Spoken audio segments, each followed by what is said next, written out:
Hace ya muchos años existió en un pueblo la leyenda de una mujer que, después de confesar sus crímenes ante los oficiales de la Santa Inquisición, antes de fallecer calcinada en la hoguera, gritó una maldición a los oficiantes.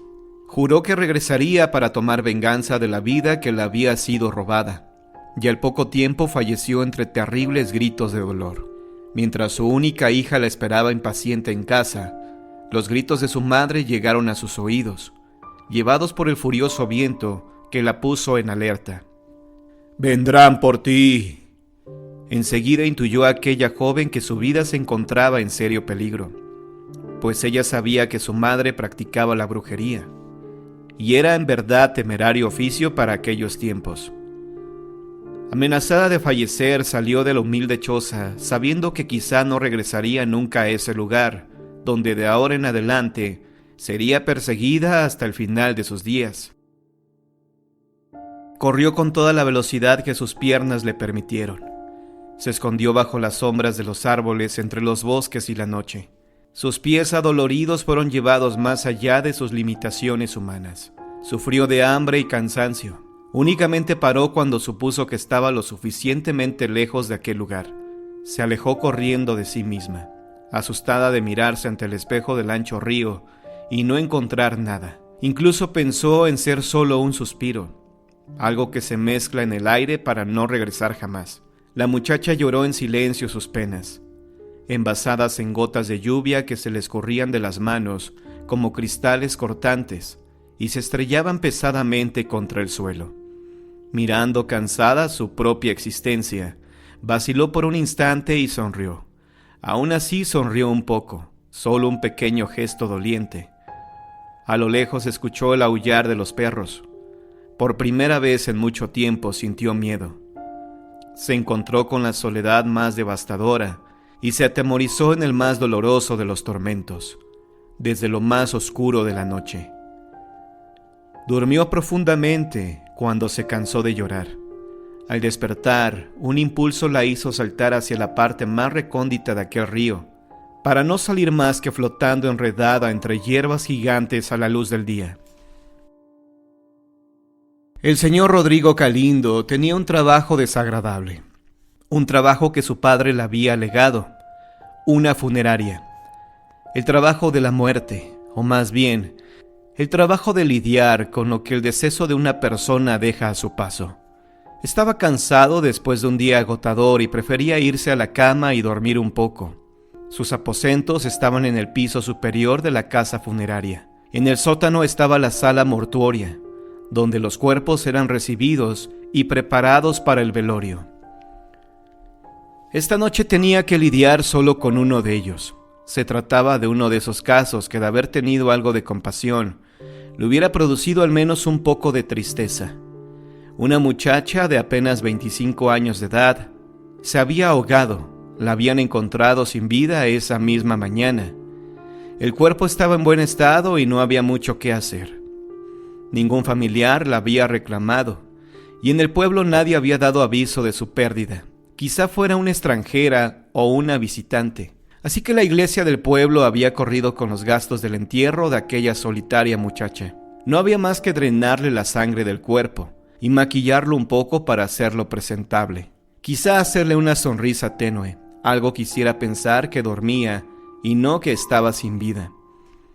Preparó los materiales e introdujo los tubos para drenar la sangre. Ya que todo el vital líquido había salido, fue por un poco de fluido para embalsamar, algo que mantuviera un poco más el cuerpo. Era muy meticuloso con lo que hacía siempre. Maquilló el cuerpo y le colocó el vestido que la caridad de alguna persona había regalado. Luego se dispuso a realizar el último paso, colocar el cuerpo en el ataúd. Fue entonces cuando se dio cuenta de algo. El ataúd que habían regalado era más pequeño que la muchacha. Solo quedaba una solución, y aunque era desagradable, no era más que eso, una forma de solucionar las cosas. Fue hasta uno de los gabinetes y tomó una sierra. Calculó, esta vez sí con precisión, las medidas, y puso la sierra en los tobillos de la muchacha. No era la primera vez que hacía algo así. pero nunca le terminaba de agradar ese maldito ruido del hueso, cortándose como la rama de un árbol seco. Terminado el trabajo, colocó a la muchacha en el ataúd, dejando sus pies en el fondo, como un par de juguetes olvidados. Solo la mitad de la tapa estaría abierta, así que nadie notaría lo que pasaba más abajo. Finalizado el asunto, llevó el ataúd hasta la sala de velatorios. Las plañideras, esas ancianas que la gente contrata para que lloren en los velorios, tendrían que estar por llegar. Llevado más por la costumbre que por la compasión, colocó unos claveles en los floreros de al lado del féretro. Estaba terminando de colocarlos cuando escuchó el ruido. Al principio pensó que era algo de la calle, alguien que había pasado corriendo, pero luego se dio cuenta de que el ruido venía de adentro, de la propia funeraria. «Ana, ¿eres tú?», preguntó el señor Galindo pensando en su esposa. Quizá las plañideras habían entrado ya. La mayoría de las veces dejaban la puerta abierta, y ellas se movían por aquel lugar como si fuera su casa, pero nadie le respondió. El señor García se quedó algunos momentos inmóvil. Quiso creer que solo había sido su imaginación. Pero el ruido volvió. Definitivamente eran pasos por la casa. ¿Habría entrado algún ladrón? «Si hay alguien ahí, le aviso que estoy armado», mintió, pero tampoco hubo respuesta. Los pasos se dirigían hacia el piso superior. Sintió que todo su cuerpo se estremecía. Algo le decía que no se trataba de un ladrón. Los pasos se detuvieron justo al llegar al primer piso, donde él vivía. El señor García supo que aunque el más absoluto horror atenazaba sus músculos, tenía que ir a ver lo que sucedía. Vacilante se dirigió hacia la escalera. Notó que mientras más avanzaba, más fría estaba la casa, más húmeda. Y aquel olor no era el olor de las flores, era una mezcla de agua de río, de plantas, de rocas.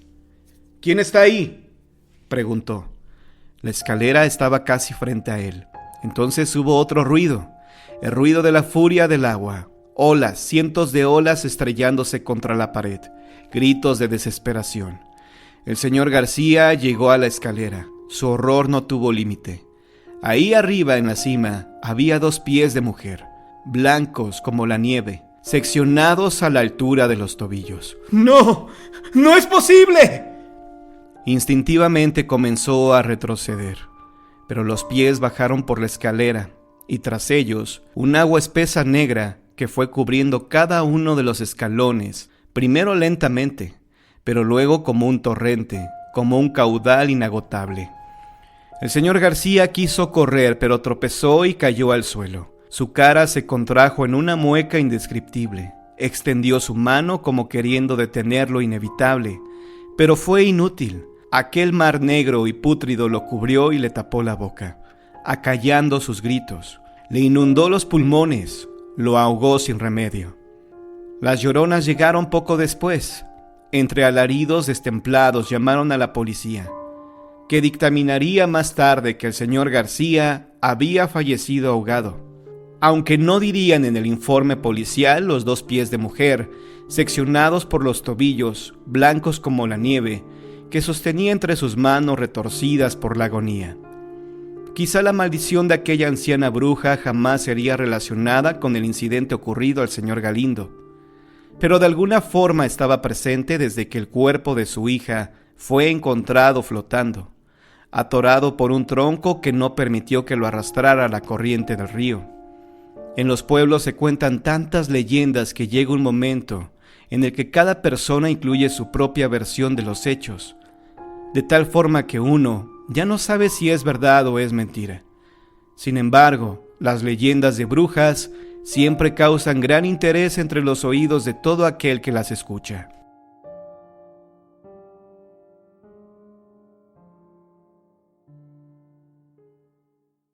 La bruja de la Huasteca, leyenda de Veracruz. Después de vivir la trágica epidemia de la viruela negra, donde fallecieron más de 20,000 personas, los habitantes del pueblo de Copaltiquetl se enfrentaron a uno de los hechos más paranormales de los que se tiene en historia. Todo sucedió a principios del siglo pasado, allá por los años 1900-1910. Poco antes de la Revolución Mexicana, el pueblo de Copaltiquetl, cabe decir, es conocido como el lugar de brujos o curanderos, y pues sucedió que en aquel tiempo vivió ahí una señora llamada Marcelina Luis Morales, muy conocida porque, según cuentan, se transformaba en animal. Esta mujer se valía de polvos y brebajes raros para dormir y dominar a su esposo, Macario Cruz Hermelindo. Marcelina poseía un aspecto deprimente, puesto que daba la impresión de que no dormía ni comía nada. Tenía grandes ojeras y su tez demasiado pálida. Sus largas uñas parecían garras de animal salvaje. Su cabello era muy escaso y delgado, hasta el grado de tener espacios vacíos como de calvicie. Justo a las 12 de la noche, en su alejado jacal, rodeado de árboles viejos con ramas grandes y sombrosas, empezaba un extraño ritual. Rociaba aguardiente con la boca y ahumaba con copal todo el sitio. Hacía oraciones y rezos demoníacos, en forma extraña, que hasta le cambiaba la voz. Posteriormente hacía lumbre en el suelo y se ponía a brincar de un lado hacia otro, durante un buen rato, y en determinado tiempo de estar saltando esa hoguera, se sentaba frente a una lejía, recipiente hecho de lodo forrado de ceniza, para almacenar agua, y empezaba a untarse ceniza húmeda en las rodillas hasta que se desarticulaban sus extremidades, quedándose sin rodillas y pies. Su rostro se desfiguraba por completo, apareciéndole un hocico y colmillos punzantes, con las piernas y manos como ancas de rana. Entonces comenzaba a salir sangre espesa de su espalda. De inmediato le brotaban unas alas negras y gigantes que le cubrían todo su cuerpo. Así, en silencio, bajo las sombras de la noche, pensaba qué hogar atacar. En cuestión de segundos empezaba a volar en busca de niños recién nacidos para chuparles la sangre hasta dejarlos vacíos. Su lengua era también enorme y larga, que le permitía atacar a los bebés desde muy lejos, dándose prisa para que no la sorprendiera el día, porque de lo contrario ya nunca podría volver a su estado natural. Una noche Macario, su esposo, llegó sin avisar, pues quería darle una sorpresa a su mujer. Se escondió tras las plantas de maíz para poder acercarse, brincó la cerca de otate y se asomó por la ventana. El fuego de la hoguera iluminó su asombrado rostro, que se quedó sin habla ante lo que estaba sucediendo.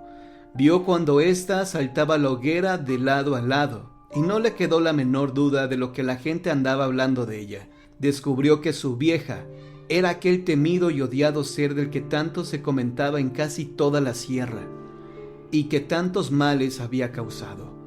Cuentan que era tan mala y vivía tan hambrienta, que incluso a sus propios hijos les había chupado la sangre hasta quitarles la vida. Cuando su marido la vio transformada, sintió que la odiaba con toda su alma. De pronto, Macario se quedó triste, sentado en la parte trasera del jacal, abrazando un morral empolvado que contenía ropa y un sombrero pequeño. Derramó unas lágrimas y se quedó con la mirada perdida, estática, como si hubiese fallecido. Ella, la mujer que tanto tiempo había sufrido la pérdida de sus 3 hijos, era la misma que los había matado. Entonces, horas después, escondido tras la puerta, espiaba.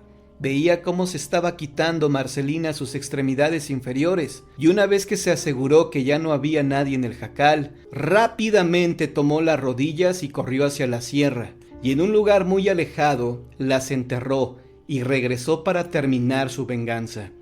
La bruja volvió a su casa después de su terrible viaje, pero el jacal estaba ardiendo en llamas. Todo estaba perdido. Ella estaba desesperada, intentando apagar el fuego para poder recuperar sus extremidades, pero nunca lo logró y quedó convertida en animal sin rodillas hasta que se enfermó de tristeza y falleció. Se cuenta que su alma vaga en pena por los montes y pueblos cercanos. Hasta dicen que revive en los cuerpos de otros brujos o brujas en el mes de marzo, que es cuando iniciaba el año del calendario indígena, para seguir haciendo sus terribles males.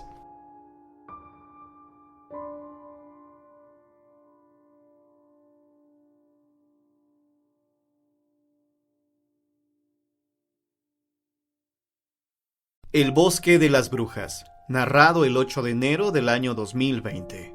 Dicen que cerca del lago de Texcoco, en tiempos de la colonia, no existían aún las carreteras ni algún tipo de comunicación entre los pueblos. Las personas vivían de la agricultura y de la poca pesca de los ríos. No había tanta gente, así que era más fácil dar abasto a la población. Cada semana los pescadores llevaban sus mejores pescados al campo para intercambiarlos por las mejores carnes y viceversa. Sin embargo, no era tarea simple, pues los pueblos quedaban distanciados entre sí, y para hacer el trueque había que atravesar un espeso bosque. La gente de los pueblos cercanos siempre había temido entrar en el bosque, por el frío y la siniestra niebla que lo envolvía de mañana a noche y que se deslizaba silbando entre los árboles. El bosque era inquietante en sí por su amenazante profundidad, por los sonidos que se desprendían con el viento y los silbidos y gritos de los animales. En múltiples ocasiones los pueblerinos circundantes debían atravesar, ya bien entrada la noche, aquellos parajes desolados y atemorizantes para llegar temprano a la mañana siguiente a su destino. A veces era difícil lograr hacer que los caballos o los burros quisieran penetrar en él, pues se inquietaban sobremanera, como si presintieran que algo malo los esperaba detrás de este espeso manto de niebla fría que siempre lo envolvía. Cuentan por ahí que una noche un campesino iba montando a lomos de su burro y pensaba en atravesar el bosque. El frío y la oscuridad reinaban en el terreno, y las ramas de los árboles golpeaban constantemente contra su cara. El hombre estaba aturdido y sus ropas comenzaban a humedecerse por las gotas de niebla. De pronto, la bestia comenzó a rebuznar y a correr inquieta, sin obedecer las riendas de su amo, y acabó finalmente por tirarlo al suelo. El campesino, horrorizado, corrió por el bosque sin parar, tratando de encontrar al burro, hasta que, estupefacto, paró cuando capturó su visión un fuerte fulgor entre las arboledas, y escuchó unas voces parecidas a cantos que se hacían más y más fuertes en la lejanía. Como hechizado, se aproximó hasta que la luz casi lo cegaba, pues era cada vez más brillante, y podía escuchar perfectamente voces de mujeres que cantaban, reían y hablaban de extraña manera. Se escondió entre unas ramas para observar, en un gran claro del bosque, cómo numerosas mujeres jóvenes y mayores, maduras y ancianas, estaban vestidas todas con túnicas negras y pintadas con extraños jeroglíficos. Se esforzaban por correr alrededor de una gran hoguera, levantando y bajando las manos, como imitando el vuelo de los murciélagos. Iban gritando y cantando extrañas plegarias satánicas, donde en una mezcla casi inentendible de idiomas, el nombre de Belcebú se alzaba sobre todas las oraciones. Mientras unas hacían sacrificios de chivos y gallinas negras, otras tomaban las cabezas y con la sangre que goteaban regresaban al piso del bosque. La esparcían sobre las rocas y las hojas muertas, y paraban en los árboles para marcar señales extrañas, incomprensibles para los humanos normales. No cabía la menor duda de que eran brujas en un aquelarre. De repente se escuchó un rebuznar. El campesino volteó la mirada buscando a su animal, y cuando alcanzó a vislumbrarlo, vio como una de las brujas decapitaba a su burro. El campesino cerró los ojos y pasó saliva. Deseaba saltar de su escondite y reclamar la vida de su animal de trabajo, pero en lugar de hacer eso, siguió mirando, mientras sus rodillas empezaban a temblar y de su boca salía un vaho tibio que indicaba que la temperatura era más baja de lo que pensaba. Acto seguido, la mujer clavó la cabeza del animal en un palo y danzó alrededor del fuego con ella, invitando a las demás a bailar. Fue pasando el palo, mientras la sangre se deslizaba por el tronco y era lamida de sus manos por las hambrientas bocas de las brujas. Finalmente lanzaron la cabeza al fuego, y al instante la llama desapareció absorbida por la tierra. Las brujas tomaron asiento sobre unas piedras que parecían puestas por la naturaleza para tal propósito. El campesino observaba hipnotizado aquel rito. Estaba tan concentrado en lo que veía que no se dio cuenta hasta que una mano lo tocó por la espalda. Se giró y vio a una de las brujas que le echaba el aliento en la cara. Él lo aspiró y sintió como una extraña y oscura niebla se metía en su cuerpo, mientras la bruja le decía con voz calmada: todo aquel que nos haya visto ha de fallecer. El designio lo dice así. Soltando una aguda carcajada, desapareció de su lado, mientras las demás brujas volteaban a señalarlo. Era una pesadilla. Todas lo miraban como si ellas supieran algo que él no sabía, y eso más que nada lo hizo sentir un pavor que por unos segundos lo paralizó, hasta que horrorizado echó a correr bosque abajo. No paró hasta llegar al pueblo, como si fuera el mismísimo demonio el que llevara su cuerpo a los infiernos. Una vez ahí cayó al suelo desplomado por el esfuerzo. Sus vecinos acudieron a auxiliarlo y lo metieron en la cama, mientras el hombre no dejaba de hablar de lo que había visto con la voz apenas entendible de tanto tartamudeo. Lo siguió una terrible fiebre de la cual ya no pudo deshacerse. Al final falleció, tal y como lo había predicho la bruja. A partir de ese día, la gente evitaba pasar por el funesto sitio. Para cualquier cosa usaban el camino más largo que rodeaba el bosque de las brujas, como fue llamado desde la leyenda de aquel pobre campesino que tuvo a mal presenciar lo que ningún hombre en vida debería presenciar. Por supuesto que hubo muchas más historias sobre valientes o despistados, o simplemente sobre aquellos incrédulos, sobre la posibilidad de la existencia de aquellos seres demoníacos. Historias de personas que vieron cosas extrañas y horribles en el bosque. El bosque de la leyenda ya no existe, pero cuentan que en su lugar hay una plaga de unidades habitacionales, y a decir verdad, ya no se sabe qué es más horrorífico de contar.